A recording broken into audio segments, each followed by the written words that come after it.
దేవుని పరిశుద్ధ నామానికి మహిమ కలుగును గాక. క్రీస్తునందు ప్రియులకు మీ అందరికీ యేసుక్రీస్తు పరిశుద్ధ నామంలో హృదయపూర్వకమైన వందనాలు తెలియజేస్తున్నాను. హల్లెలూయా. గడిచిన దినాలన్నీ దేవుడు విశేషమైన కృప అనుగ్రహించి ఈ దినం ఆయన కటాక్షంలో నిలిపి బలపరుస్తున్న దేవునికి కృతజ్ఞతాస్తుతులు చెల్లించుచున్నాను. దేవుని సంగమా, కాలాలు సమయాలు తండ్రి స్వాధీనంలో ఉన్నవి అని లేఖనాలు సెలవిస్తున్నాయి. గడిచిన 39 దినాలు దేవుడు విశేషమైన కృప అనుగ్రహించి ఈ 40వ రోజు ఈ రీతిగా ఆయన ఆరాధించడానికి ప్రభు కృపనిచ్చాడు. ఈ 40 దినాల ప్రస్తావన, 40 దినాల ప్రయాణం, 40 days ఫాస్టింగ్ ప్రేయర్ నేటికి ముగించబడింది చెప్పుటలో సందేహం ఏమీ లేదు. ఈ 40 దినాలు సర్వశక్తివంతుడైన దేవుడు తన బాహువు చాపి ఆశీర్వదించి బలం అనుగ్రహించి ప్రయాణాల్లోనూ అన్ని పరిస్థితుల గుండా క్షేమకరంగా నడిపించినందుకు ప్రభువును స్తుతిస్తున్నాను. ఏ వ్యక్తికి ఇంకొక వ్యక్తి సహకారిగా తోడుగా ఉండదు, కానీ సాక్షాత్తు జీవం కలిగిన దేవుడే అన్ని వేళలా నీకు తోడై నీడై ఆశ్రయదుర్గమై వీళ్ళ నుండి నడిపిస్తారు. చాలా మంది దేవుని వచ్చిన మాటలు చాలా గొప్పగా వారి విశ్వాస జీవితాన్ని వాళ్ళు బోర్డు చేసుకుంటూ చాలా విధాలుగా మాట్లాడుతూ ఉంటారు.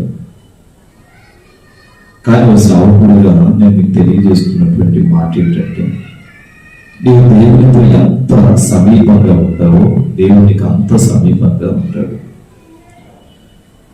నీవు బయట చాలా ఇదిగా కనబడవచ్చు, కానీ అంతరంగ స్వభావం దేవుడు చూస్తున్నాడు.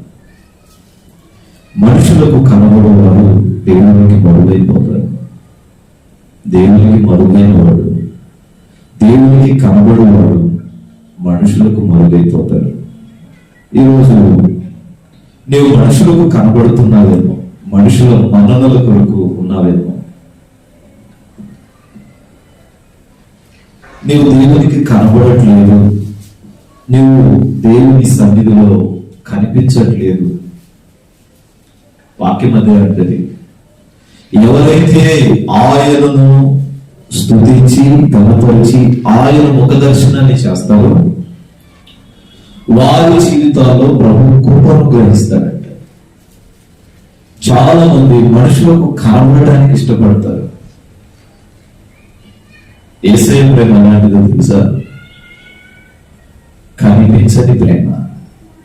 కనబడేటప్పుడు ఎప్పుడు ఎక్కడ ప్రభు ప్రేమించాడా? ప్రేమించలా. ఆయన ప్రేమ ఎటువంటిదంటే ప్రతి నిత్యము నీతో ఉండి నడిపించే ప్రేమ. కనబడదు కనుక మనుషులకు కనబడవాలని మీరు ఎంత పరితపించినా మీ జీవితం ఎక్కడో ఒక చోట ఆగిపోతారు.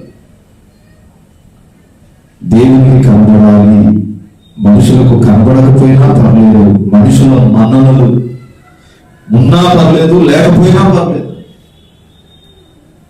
మనుషుల ఘనతలు గొప్పలు లేకపోయినా పర్లేదు, నేను మాత్రం దేవునికి కనబడాలి. కనుక నా పరిచర్య ప్రారంభం నాటి నుండి నేటి వరకు సర్వశక్తివంతుని నీడలో ప్రతి క్షణం ప్రతి నిమిషం ఆయనతో కలిసి జీవించడానికి ప్రభు కృపనిచ్చాడు. కొన్నిసార్లు అలలు లాంటి చెలరేగే ఆలోచనల చేత, శ్రమ చేత దుఃఖముకులై కన్నీరు విడిచిన వేళ ఆయన హస్తము నీకు ఓదార్పు అవ్వాలి. ఆయన కాడి కింద నీవు నిలవగలగాలి. ఈ 40 రోజులు విశేషమైన కృప ప్రభు నాకు అనుగ్రహించారు. మీకు తెలుసా, గడిచిన వారం నాకు గుండెకు సరిపడా రక్తం లేదు. మిడ్ నైట్ హార్ట్ పెయిన్ వచ్చింది. ఓ 1 hour దాకా. ఓ మీటింగ్కి వెళ్ళి రిటర్న్ వస్తున్నప్పుడు నాతో పాటు పాస్టర్ గారు ఉన్నారు. ఓ 1 hour హార్ట్ పెయిన్ వచ్చింది. దాని మధ్యలో జీరా లాంటి డ్రింక్ ఒకటి తీసుకొని కొంచెం రిలీఫ్ కోసం ఇంటికి వచ్చాక ప్రభు సన్నిధిలో ప్రార్థన చేసుకున్నాను. ఆ తర్వాత 2-3 రోజులకి నాకు అర్థమైపోతుంది. డాక్టర్లు అన్నారు సరిపడా రక్తం లేదన్నారు, గుండెకు సరిపడా రక్తం సరిపోవట్లేదు. వీళ్ళగా నేను ఆరాధిస్తున్న దేవుడు అవయవాలను నీలో అమర్చాడు. ఆయన అమర్చగలిగిన సమర్థుడు. మరుసటి రోజు ప్రార్థన చేసుకున్నాను. ఆ రాత్రి నేను హాస్పిటల్లో ఉన్నాను. మరుసటి రోజు ఎందుకో ఆంధ్ర వెళ్ళినప్పుడు మా చిన్నవాడిని పిలిపించి టెస్ట్ చేయించుకుంటే అంతకుముందు డాక్టర్లు మీకు రక్తం 6 నుంచి 7% ఉందన్నారు. ప్రార్థన అయిన తర్వాత ప్రభుతో నిబంధన చేసుకున్నాను. కలిమిలోను లేమిలోను ప్రతి క్షణము నా వారు నాకు తోడే ఉండకపోవచ్చు, కానీ నేను తోడే ఉన్నాను. నా పట్ల నీ చిత్తం ఏంటి? సాధారణంగా ఒక వ్యక్తి బాడీలో 16 నుండి 17%, హై లెవెల్స్ ఎంత అంటే 17, హై లెవెల్స్ ఎంత 17% రక్తం ఉండాలి. మినిమం 10 కానీ 11% ఉండాలి. ఇక 9 దాటి కిందకు వచ్చేసిందంటే ఇంకా అతడు నిలబడడానికి కూడా అర్హత ఉంది. ప్రార్థన చేసుకున్న తర్వాత నేను షాంపిల్కి బ్లడ్ ఇచ్చాను. ఎంత ఉన్నదో తెలుసా? ఎంత అనుకుంటున్నారు? 16 ఉన్నది. ఎంత? 16. అంతకుముందు ఎంత ఉంది? 6-7 ఉంది. ఒక్కసారిగా 10 పాయింట్లు పెరిగి రోజంతా ఫుడ్ తీసుకోవట్లేదు, శరీరం అంతా బలహీనమైంది. ఇక కృంగుదల కలుగుతుంది, బాధ కలుగుతుంది. ఎవరితో మాట్లాడాలి, ఎవరికి ఏది చెప్పుకోవాలి, ఎవరితో చెప్పుకోవాలన్నా చెప్పుకోలేకపోయా. ఏంటి ప్రభు ఈ బలహీనతలన్నీ? ఎన్నో రాత్రులు ఏడ్చిన దినాలున్నాయి.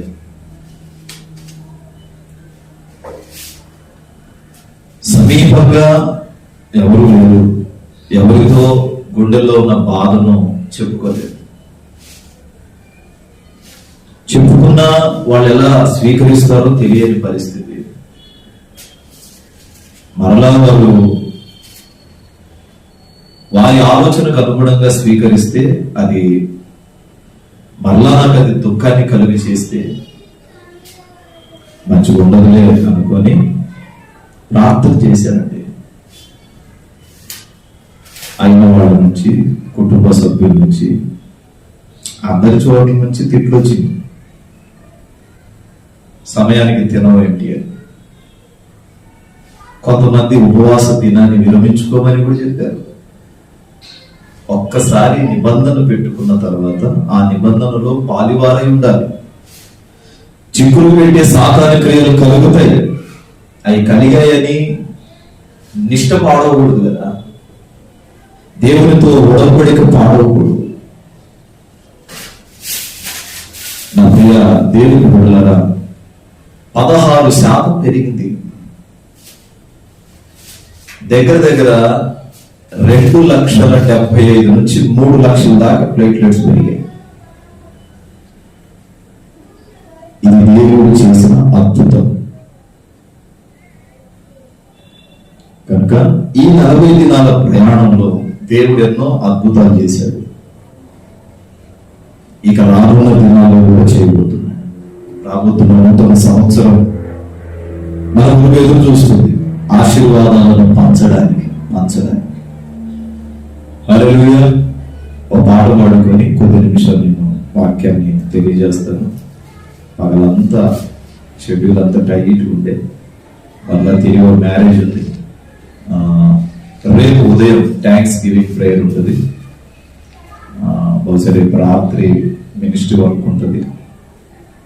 12వ తారీఖు క్విన్ సిటీ పాస్టర్స్ క్రిస్మస్, 16 మన క్రిస్మస్ ఉంటుంది. ప్రార్థించాలని సేవకుడిగా తెలియజేస్తున్నాను. దేవా మా ప్రార్థన వినవా, ఆవేదన ఆలకించవా, నీ ప్రజల కన్నీరు చూసి దాటి వెళ్ళకు ప్రభువా, మా దేశ క్షేమము చూసే ఆశ్రయమైన దేవుడవు దేవా, మా ప్రార్థన వినవా, ఆవేదన ఆలకించవా, దేవా మా ప్రార్థన వినవా, ఆవేదన ఆలకించవా. సూర్యుడే లేక వేకువరాదే, కెరటాలు లేక సాగరము కాదే, నీవు లేక జీవించగలనా. సూర్యుడే లేక వేకువరాదే, కెరటాలు లేక సాగరము కాదే, నీవు లేక జీవించగలనా. కానరాక వ్యాధి మూలం దేశమంతా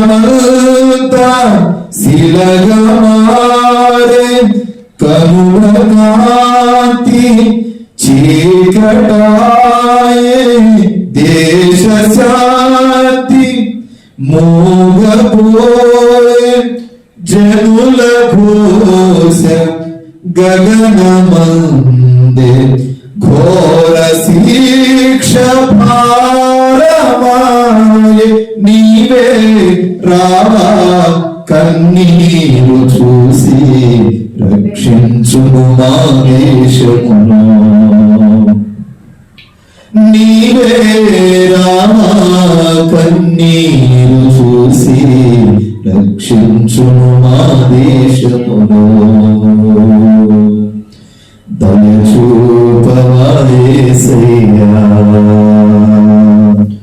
దేవా మా ప్రార్థన వినవా, ఆవేదన ఆలకించవా, దేవా మా ప్రార్థన వినవా, ఆవేదన ఆలకించవా. నీ ప్రజల క్షేమము చూసి దాటి వెళ్ళకు ప్రభువా, మా దేశ క్షేమము చూసి ఆశ్రయమైన దేవుడవు దేవా, మా ప్రార్థన వినవా, ఆవేదన ఆలకించవా, దేవా మా ప్రార్థన వినవా, ఆవేదన ఆలకించవా.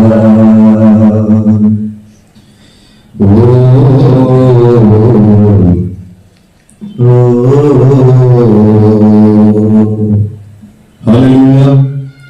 దేవుని వాక్యాన్ని శుభవేళ 40 రోజుల ఉపవాసపు ముగింపు దినాన 10 నిమిషాల వాక్యాన్ని ధ్యానం చేద్దాం. 35వ కీర్తన 1వ వాక్యాన్ని చదువుకుంటే 35వ కీర్తన 1వ వాక్యం. యెహోవా నాతో వ్యాజ్యమాడు వారితో వ్యాజ్యమాడు, నాతో పోరాడు వారితో పోరాడు. కేడమును డాలును పట్టుకొని నా సహాయమునకై లేచి నిలువుము. ఈటె ఊసి నన్ను తరుము వారిని అడ్డగించుము, నేనే నీ రక్షణ అని నాతో సెలవిమ్ము.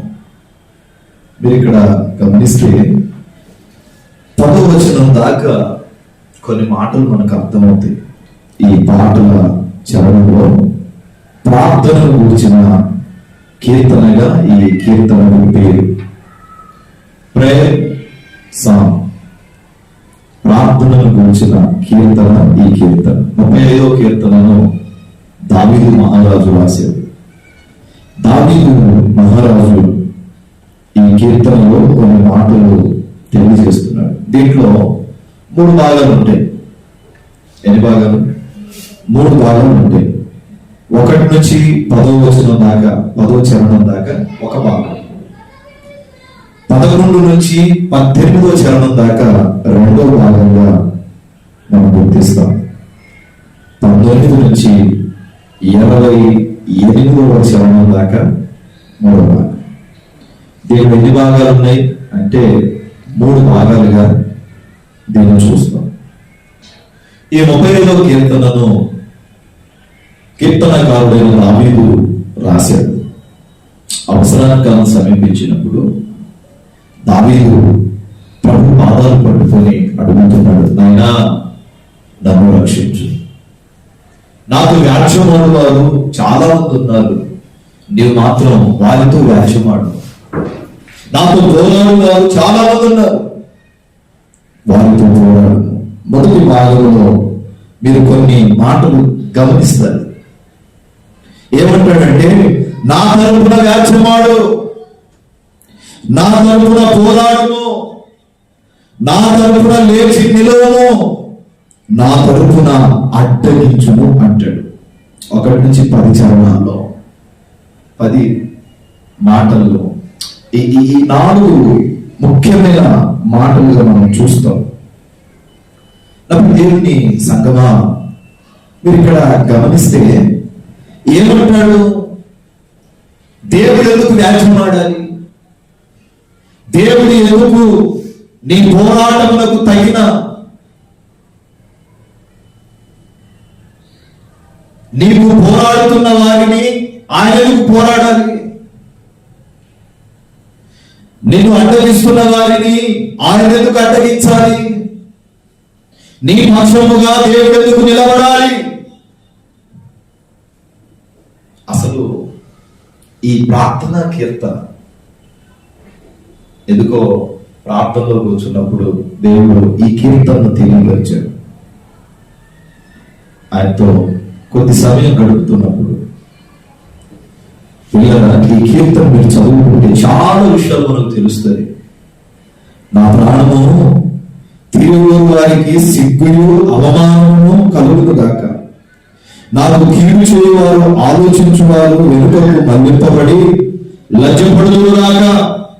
యెహోవా యెహోవా యెహోవా దూత వారిని పారద్రోలును గాక, వారు గాలిని కొట్టుకొని పోవు పొట్టువలే ఉందురు గాక.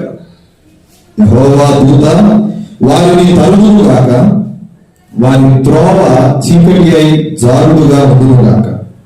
నన్ను పట్టుకొనవలెనని వారు నిర్నిమిత్తముగా గుంటలో తమ వల నొట్టివి, నా ప్రాణము తీయవలెనని నిర్నిమిత్తముగా గుంట తవ్విరి.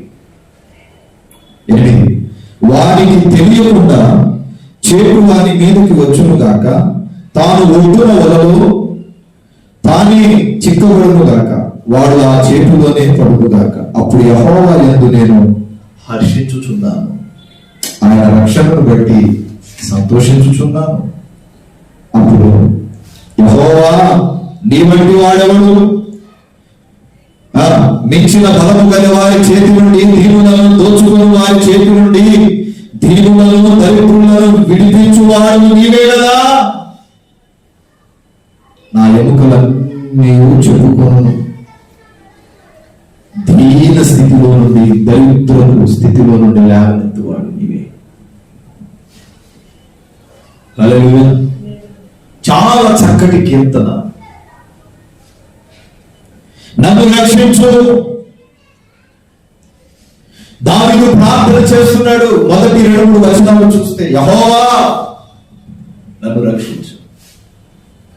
ఏనాడైనా నేను ప్రార్థించారా, ప్రభువా నన్ను రక్షించండి, నన్ను కాపాడండి, నన్ను బాగు చేయండి, నన్ను సరి చేయండి, నా స్థితిని మార్చండి. శత్రువులు తన మీద యుద్ధములకు సిద్ధపడుతున్న వేళ దావీదు ప్రార్థన చేస్తున్నాడు. తన కుమారుడే కొన్నిసార్లు దావీదు శత్రువై నిలబడ్డాడు. నిలబడినప్పుడు దావీదు మొర చేస్తున్నాడు. ఈ మొర వినిపిస్తున్నాడు, ప్రార్థన చేస్తున్నాడు. దేవా దయతో నన్ను క్షమించు, నన్ను రక్షించయ్యా, నన్ను రక్షించు. కొన్నిసార్లు భయంకరమైన ప్రయాణాల్లో కానీ భయంకరమైన పరిస్థితుల్లో కానీ నువ్వు చేసే ప్రార్థన ఏంటో తెలుసా? నన్ను రక్షించండి. ఈరోజు ఆయన్ని ఆశ్రయించిన నీ జీవితంలో, ఆయన పాదాలు పట్టుకున్న నీ జీవితంలో ప్రభువు సెలవిస్తున్నాడు, నేను నిన్ను రక్షిస్తాను, నేను నిన్ను బాగు చేస్తాను. ఆ 1 నుంచి 3వ వచనం దాకా దావీదు ప్రార్థన చూడండి, ఏమని ప్రార్థిస్తున్నాడు.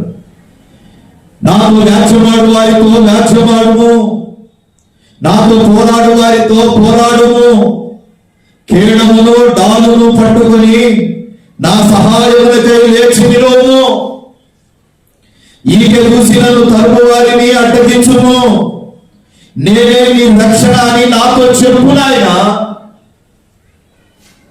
నేనే నీ రక్షణ అని నాతో చెప్పు. అరే నీకు రక్షణను నేనేనని నీవు చెబితే వినాలని ఆశతో ఉన్నాను, నన్ను రక్షించు.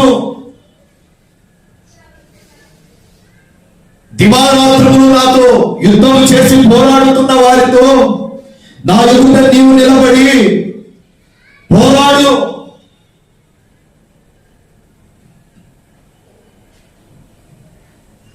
అలసిపోయాడు జీవితంలో.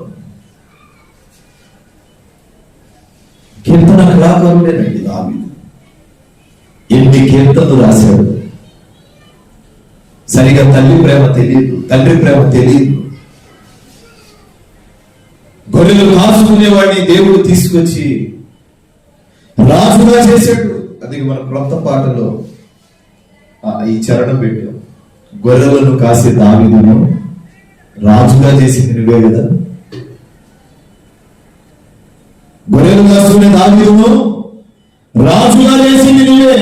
నీ కృపే కదా, నీ కృప నాకు ఉంటే చాలయ్యా అని నాకు చల్లని భాగ్యము ప్రభువా.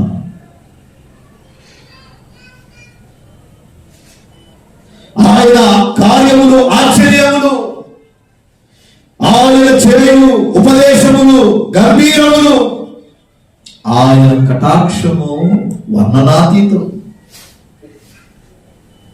ఓసారి ఆలోచన చేయండి మీ ఆధ్యాత్మిక జీవితం. ఈ 40 రోజుల ప్రయాణాన్ని బట్టి ప్రభుని నేను స్తుతిస్తున్నాను. ఎక్కడ పుడి ఎడమలకు పడకుండా ప్రతిరోజు తీయని అనుభవాన్ని ప్రభు నేర్పించాడు. మరింత బలాన్ని చేకూర్చాడు, మరింత బలాన్ని చేకూర్చాడు. ఆయన కొరకు వైరాగ్యం కలిగి బ్రతకడానికి ప్రభు సిద్ధం చేశాడు.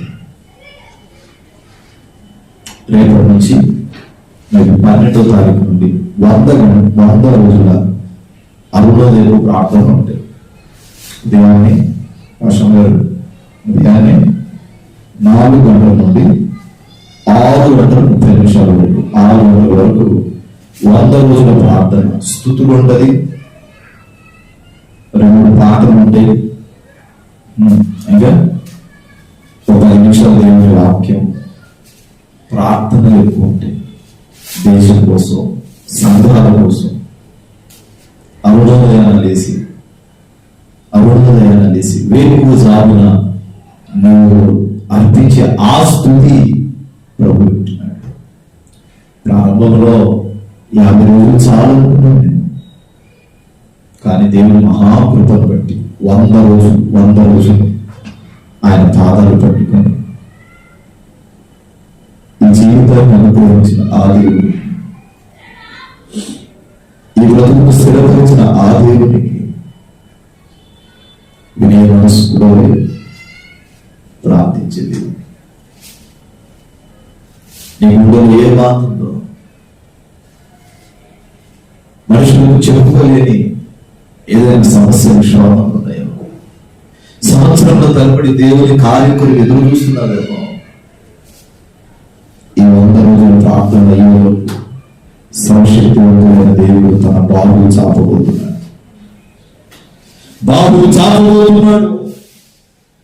ఆయన తన కార్యములు జరిగించబోతున్నాడు.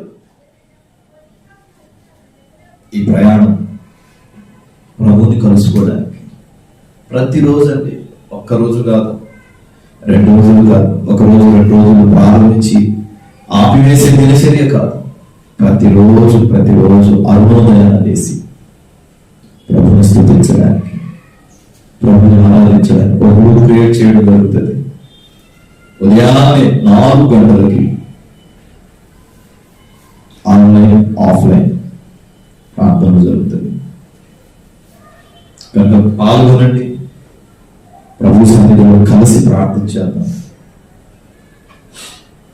ఒకసారి తెలియజేస్తున్నాను, దావీదు అదే అంటున్నాడు, దేవా నన్ను రక్షించండి. కొన్నిసార్లు మనుషులు అర్థం చేసుకోకపోవచ్చు, కొన్నిసార్లు నువ్వు మనుషులకు అర్థం కాకపోవచ్చు. తెలిసిన వాడు, నమ్మదగిన వాడు, వారి స్వరూపుని మనుషులు కనపరచవచ్చు, అది మనుష్య రూపం కనుక. కానీ నేను ఆరాధిస్తున్న దేవుడు త్రోసివేసేవాడు కాదు. ఆయన ప్రేమలో కల్మషం లేదు, ఆయన ప్రేమలో మచ్చ, డాగు, కలంకములు ఏమీ లేవు. ఆయన ప్రేమ వర్ణనాతీతం. నేను వెతుకుతాను ఎక్కడైనా అటువంటి ప్రేమికులు కనబడతారు. యేసులాగా ప్రేమించేవారు ఎక్కడ ఎవరు లేదు. కొత్త సంవత్సరం షూటింగ్ అని వెళ్ళాము మేము. కొన్ని పార్కులకు వెళ్తే ఇక ఆ పార్కుల్లో ఆ వీడియో షూట్ చేయాలంటే మాకు భయం వేసింది. ఇక పొరపాటుగా ఈ పార్కులకు రాకూడదురా అనుకున్నాను నేను. నా జీవితంలో నేను ఎన్నడూ వెళ్ళాలి, ఈరోజు ఫస్ట్ టైం.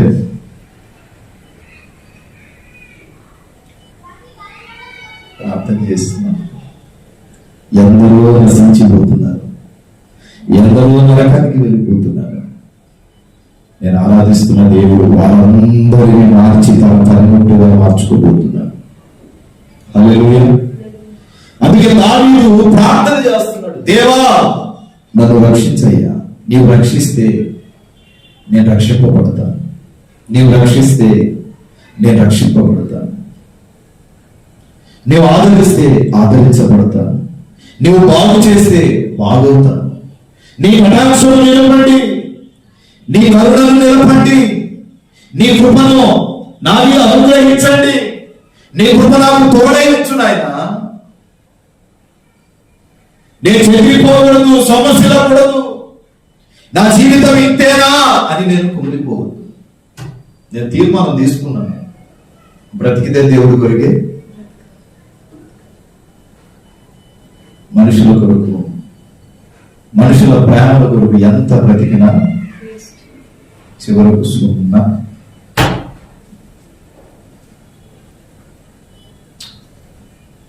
ఉదయాన్నే లేచి ఈరోజు అనుకున్నాను, పరిశుద్ధ గ్రంథాన్ని చేతిలో పట్టుకుని అబీ ఈజ్ బ్యాక్, మరలా నా ప్రార్థన జీవితం ప్రారంభపు దినాలు నాకు కావాలి. నీ కొరకు పరితపించిన ఆ దినాలు కావాలి ప్రభు. నన్ను మరలా ఒకప్పటి ప్రార్థన జీవితం నాకు కావాలి. బ్యాక్. నన్ను మోడు చేయండి, విరగొట్టండి, సరిచేయండి, గాడిలో పెట్టండి.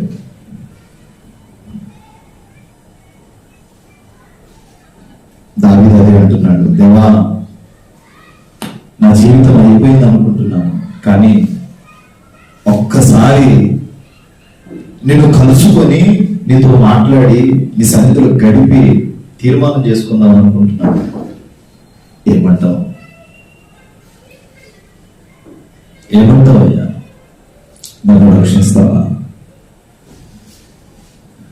నా ప్రార్థన వినయ్యా.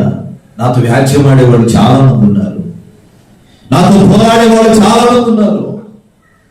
వారి మధ్య నన్ను నిలబెట్టు, వారి మధ్య నన్ను ఆశీర్వాదపు మకుటముగా నిలవబెట్టండి దేవా, నా మొర విను. అందుకే అక్కడ మనం 4 మాటలు చూస్తాం. నా తరపున వ్యాజ్యమాడు, నా తరపున పోరాడు, నా తరపున లేచి నిలబడు, నా తరపున వారిని అడ్డగించు. నేను అడ్డగించలేను, నేను నిలవలేను, నేను పోరాడలేను, నేను వ్యాజ్యమాడలేను. నీవు వ్యాజ్యమాడగాలి, నీవు వ్యాజ్యమాడు. దావీదు ప్రార్థనకు ప్రతిఫలాన్ని చూడండి. 4వ వచనం, 35వ కీర్తన 4వ వచనం చూడండి. ప్రతిఫలం వచ్చింది. నా ప్రాణము తీయగోరు వారికి సిగ్గుయు అవమానము కలుగును గాక, నాకు కీడు చేయ ఆలోచించు వారు వెనుకకు మళ్లింపబడి లజ్జపడుదురు గాక. యెహోవా దూతను పంపి, యెహోవా దూత వారిని పారబోడును గాక, వారు గాలికి కొట్టుకొని పోవు పొట్టు వలె ఉందురు. యెహోవా దూత వారిని తరుమును గాక, వారి త్రోవ చీకటి అయి జారుడుగా ఉండును గాక. ప్రార్థనకు ప్రతిఫలం వచ్చిందా రాలేదా? దావీదు ప్రార్థనకు ప్రతిఫలం వచ్చేసింది. యెహోవా దూత వారిని తరుమును, యెహోవా దూత వారిని నెట్టివేయును. జారుడు స్వభావం వలె దేవుని దూత వారిని నిత్యము నిత్యము నిత్యము వెంటాడును. అవమానములు కలుగ చేయును గాక అన్నాడు. వారు పారిపోను గాక అన్నాడు. వారికి సిగ్గు కలుగును గాక అన్నాడు. వారు కొట్టుకొని పోదురు గాక అంటాడు 5వ వచనంలో. వారు తరమబడుదురు గాక అంటారు 6వ వచనంలో. వారు జారిపోదురు గాక అంటాడు. మీరు 26వ వచనంలో చూడండి, ఒక మాట ఉంటుంది. నా అపాయమును చూసి సంతోషించు వారందరూ అవమానం పొందుదురు గాక, లజ్జపడుదురు గాక. నా మీద అతిశయపడు వారు సిగ్గుపడి అపకీర్తి పాలవుతారు. అపకీర్తి పాలవుతారు. వారు అపకీర్తి పాలవుదురు గాక. ఇప్పుడు ఆయన ప్రార్థనకు ఫలం కలిగిందా లేదా? దావీదు నా కోసం, నా శత్రువుల కోసం అంటాడు కదా, వలలు వడ్డించుచున్నారు నాయన, గుట్టలు తవ్వుతున్నారు నాయన, అబద్ధ సాక్ష్యములు చెప్తున్నారు, నా శత్రువులు నాకు విరోధి ఉన్నారు, మేలుకు ప్రతిగా కీడు చేస్తున్నారు, నన్ను నిందించుచున్నారు. నా మీద పండు కొడుకుతున్నారు ప్రభువా, కపట ఆలోచన చేస్తున్నారు నన్ను హతమార్చాలని. ప్రభువా నా ప్రాణాన్ని రక్షించవా, ప్రభువా నా ప్రాణాలను విడిపించవా, ప్రభువా మౌనముగా ఉండక ఇదిగో నా వైపు చూడయ్యా, ప్రభువా దూరముగా వెళ్ళకు, నాకు సమీపంగా ఉండు నాయన. సమీపంగా ఉన్నట్టున్నాడు.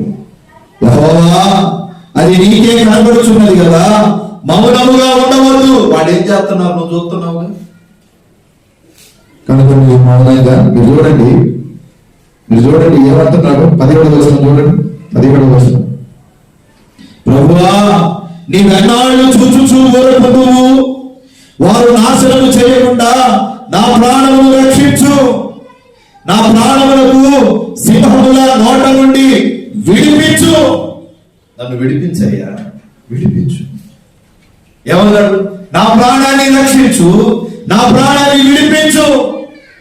శత్రువుల బారి నుండి, పాపపు ఇచ్చల నుండి, సింహముల నోరు నుండి నా ప్రాణమును రక్షించు, నా ప్రాణాన్ని విడిపించు.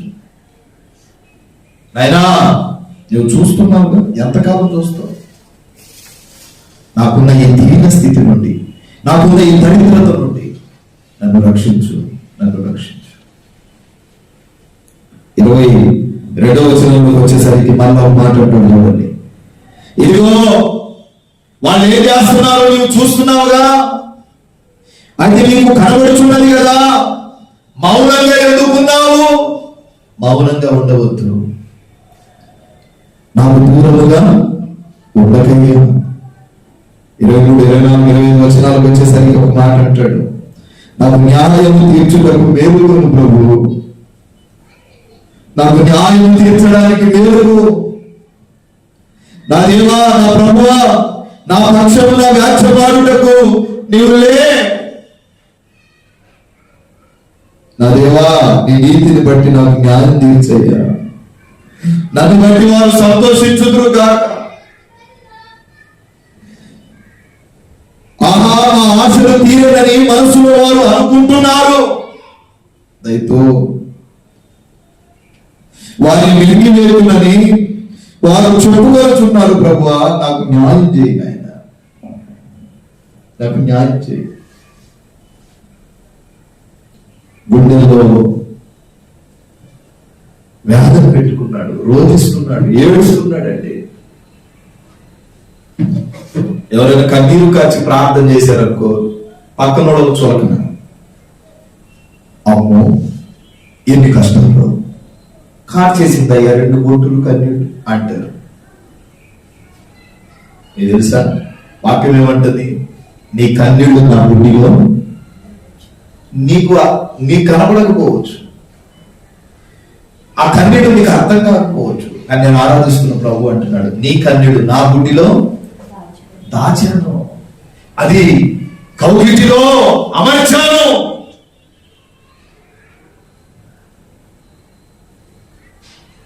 దాన్ని ఏడుస్తున్నాడు. చిన్న పిల్లోడైపోయాడు, చిన్న పిల్లోడైపోయి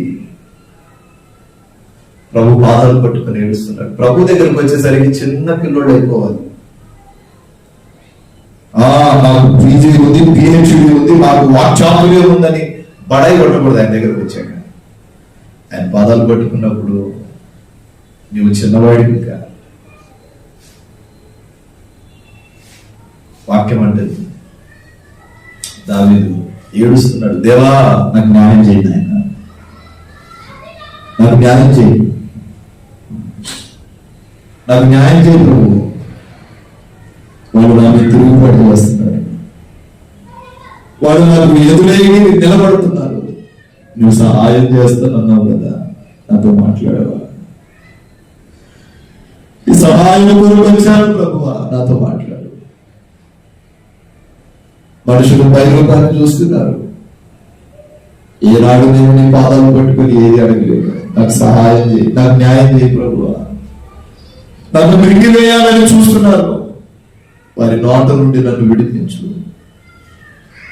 నా ప్రాణాన్ని కాపాడు ప్రభు. ఏడుస్తున్నాడని గొక్కబెట్టి ఏడుస్తున్నాడు. అందుకే ఈ కీర్తనకు ప్రార్థనా కీర్తన అని పేరు వచ్చింది.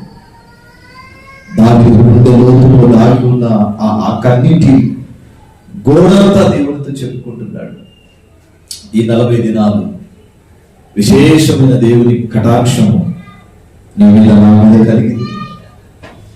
ప్రభు సన్నిధిలో నీవు కాచిన కన్నీడు వృధాగా పోవు. హల్లెలూయా, హల్లెలూయా.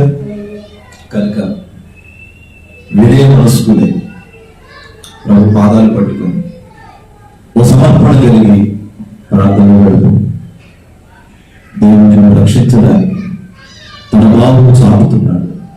నీ మీద తన కటాక్షమును నిలబడడానికి తన కౌగిటిని తెరిచున్నాడు. నీ జీవితంలో మేలు చేయడానికి ఆయన దివ్య వస్త్రమును కత్తి ఉన్నాడు. కనుక సంయోచితమైన కృప చేత నువ్వు కట్టబడి ఆశీర్వాదం కారణంగా వారు తిరగాలి అని నా ప్రభు కోరుకుంటున్నాడు. దేవుడిని ఈ యొక్క కొన్ని మాటలు దీవించుకుందాక ఒకరి ప్రార్థి. సకల ఆశీర్వాదాలకు కారణం అవుతారా ప్రియాపాలకు తండ్రి పరిశుద్ధ పాదాలకు స్తోత్రాలు. ఈ 40 దినాల ప్రయాణాన్ని బట్టి సన్నిధిలో ప్రార్థిస్తున్నాను. అయినా ఈ 40 దినాల విశేషమైన కృతించాం. దాన్ని బట్టి వందనాలు. మా జీవితంలో మేము చేయండి. మాకు కుటుంబాలు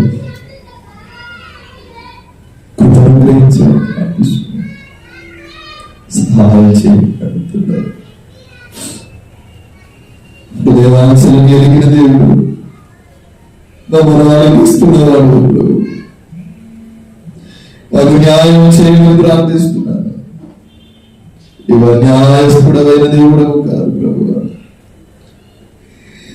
మా ప్రార్థనకు జవాబు చేయండి. తల్లి విడిచినా తండ్రి విడిచినా నాన్న వారందరూ విడిచిపెట్టినారు. ఎవరు నాన్నని విన్న తండ్రి దేవుడు. లోతుల్లో రాయి ఉన్న రోదనంతటిని తొలగించాను. సంతోష గానాలతో మేము స్తుతించున్నాడు. మమ్మల్ని పని కొరకు వాడుకొని నాయన మీ సన్నిధి కాంతి మా విధించిన తిరిగి నా ప్రాణాలను గుర్తువచ్చిన ఏసునామమున ప్రార్థిస్తున్నాను తండ్రి. ఆమేన్. మన తండ్రి దేవుని ప్రేమ, కుమారుడు యేసుక్రీస్తు వారి కృప, పరిశుద్ధాత్మ దేవుని సహవాసం ఈ ప్రభుత్వ సమయానికి సర్వోన్నత పరిశుద్ధ ప్రభువాత్మతో నడిపించుగాక. ఆమేన్. అందరికీ ప్రభు నామములో వందనాలు తెలియజేయుచున్నాను. God bless you. దేవుని కుటుంబాలను దీవించుగాక. బ్రదర్ బి అభిషేక్ నాయకు, నాగేశ్వరం తండా, మాచవరం మండలం, గుంటూరు డిస్టిక్. మా ఫోన్ నెంబర్ 7659018230.